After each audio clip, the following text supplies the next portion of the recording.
प्रथम तो हमें भी यकीन नहीं हो रहा था कि देवी दुर्गा की वास्तविक स्थिति क्या है, उनकी उत्पत्ति कैसे हुई, परंतु जब प्रमाण देखे और उनका अपने सदग्रंथों से मिलान किया तब हम भी उतने ही अचंभित हो गए जितना कि आप अभी होने वाले हैं। संत रामपाल जी महाराज जी ने श्रीमद् देवी भागवत महापुराण से स्पष्ट करके दिखाया कि देवी दुर्गा अपनी पूजा के विषय में क्या कह रही है। आप भी सुनिए वो विचार। ये देखिएगा, श्रीमद् देवी भागवत, सचित्र मोटा टाइप, संपादक हनुमान प्रसाद पोदार, चिमनलाल गोस्वामी।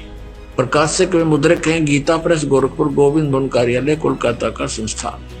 उस एकमात्र परमात्मा को ही जाने, दूसरी सब बातों को छोड़ दे।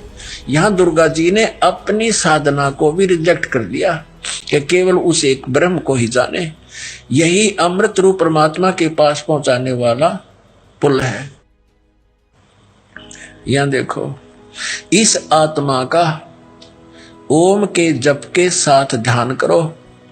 इससे अज्ञान में अंधकार से सर्वथा परे और संसार समुद्र से उस पार जो ब्रह्म है उसको पा जाओगे, तुम्हारा कल्याण हो।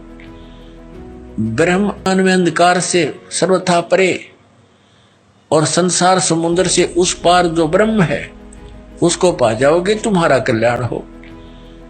ब्रह्म ओम ब्रह्म का जाप है और इसी ब्रह्म को ये कभी तो अक्षर ब्रह्म कह रही है, यहां भी अक्षर ब्रह्म कहा है।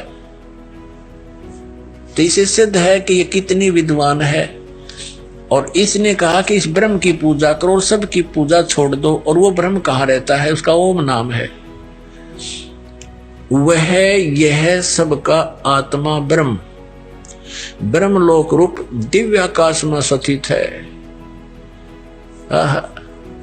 ये ब्रह्मलोक में रहता है। तो ये थे देवी दुर्गा जी के विचार, जिसमें वे अपनी पूजा करने को मना करते हुए ब्रह्म की पूजा करने को कह रही हैं। और इस छोटी सी वीडियो से देवी दुर्गा जी की स्थिति पूरी तरीके से स्पष्ट हो गई कि देवी दुर्गा स्वयं अपनी पूजा करने के लिए साधकों को मना करती है।